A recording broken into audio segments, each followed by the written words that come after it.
Ağaçların yeni kesim alanına giriyoruz. Burası aşağı yayla tepesi. Arazi yapısı kıraç olduğundan dolayı, su seviyesi de çok düşükten olduğundan dolayı bu ağaçlar kesildiği zaman buranın tekrar canlanma ihtimali çok zayıf. Tabii kam düşmüşün, ne milletin kimsesiz mendime, fakir mendime, yaşlı mendime, bekes mendime, kam düşmüşüm, ma bak düşmüş inan bu. Çünkü ne kan o barjın yan ne bine, yakışmış insan ne ben insan derste hep danser vicdanı xo. Ama beyni ki, to beyni ki, iyi beyni ki, bin beyni ki, ister xor kaydı rama hakibi, mi birine xınjma kere karşı şar mevi. Bir zaf insanı zoru. Emeği verdere bavu kale mavu. Tedemendo ne birne batı rozi lazım ben. Ma kamış ne ben xor kuli ben.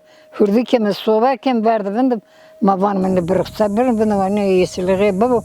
Herkes bazan doğru ma heşunu. Ki o. Tevr ninanci hep dest ne ser vicdanı xo. Vicdanı xo kerdo cezdanı xo. Yazıklar olsun, yazıklar olsun. Zaf yazık. Pesam lenge bir az uçak gence bir.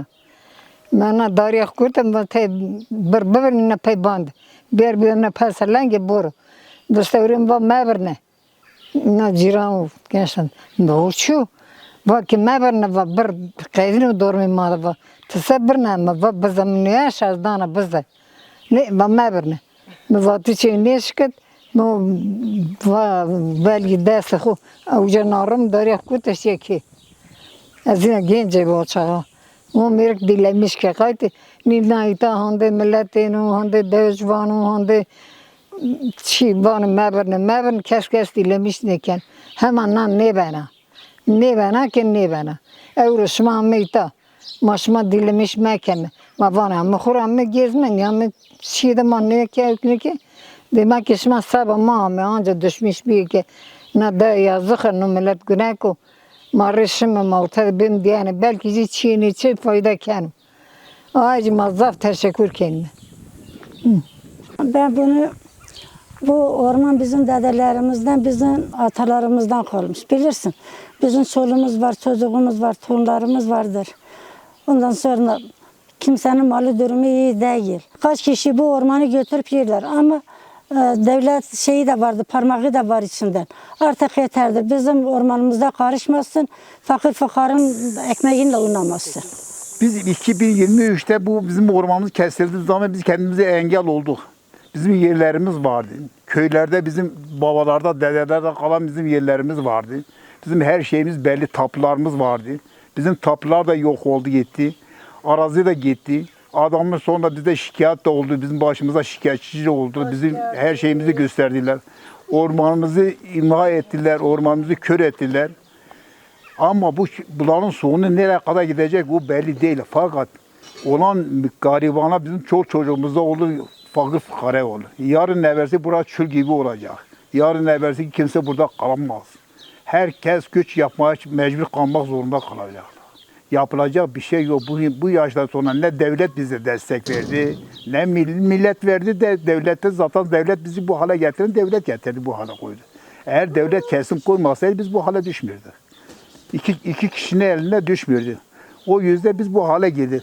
Bizim bilir kişilerimiz var, şeylerimiz var, herkes bilir, tapularımız var, her şeyimiz var. Tapular da ihmal oldu gitti, her şey de bitti gitti. Elimizde bir şey kalmadı. Sadece elimizde bir kala. Bu yol kaldı. Bu yol da yarın evvelsi gün bu da çöl olup gidecek. Yapılacak bir şey yok. Köyden var, herkes birbirine zaten iki çakal bu köye girmiş. Bu köy inan ki ben yemin billah ediyorum orada o kişi geldi, bu kişi ormanı kesiyor. Orada bana dedi eğer ben bu köyü veran etmezsem ben adam değilim. Oradan ben kendim duydum ki bana konuştu gittik de valla kaç senedir de adam konu hem keser hem yer kimseye de bir faydası olmuyor. Onların köyüdür, onların ormanıdır, başka onlardan başka kimse yok. Ben kendim yani sanki benim bacaklarımı kesiyor, benim kollarımı kesiyor. Çünkü bizim ormanlara ihtiyacımız var, çocuklarımızın ihtiyacı var, hepimizin yani. Biz burada köyümüzde biz nefes alıyoruz, biz büyük şehirlere de gittik. Ama bizim rahatsız insan. Kalacak yerimiz yok. Ancak biz köyümüzde kalalım. Biz köyümüzle talan edelim. Biz nereye gideceğiz? Yani zaten orman kendi kendini yeniliyor. Gene Ama göçenler bunu gider. düşünmüyorlar. Burada bizim değerlerimiz var, burada bizim mezarlarımız var. Burada bizim dedelerimiz büyümüş, biz büyümüşüz. Yani hep dedelerimizin anlarıydı. Dedem o ormanı kesmiyordu, çığ geliyor diye. Ama geçen sene o ormanı kestiler, orada koca koca taşlar aşağı geliyordu.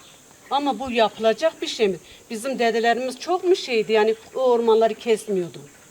Biz ormanın kesildiği bölgedeyiz. Ben mesela bir muhtar olarak şu bölmenin nereden nereye sınırı bana gösterilmedi orman dairesi tarafından. Bir gün çağrılmadı. Ben hatta Çetin Şef'i aradım. İşte siz ormanı sattınız mı? Köyde bana bir bilgi vermiş. Şu an dağda kesim var gibisinden.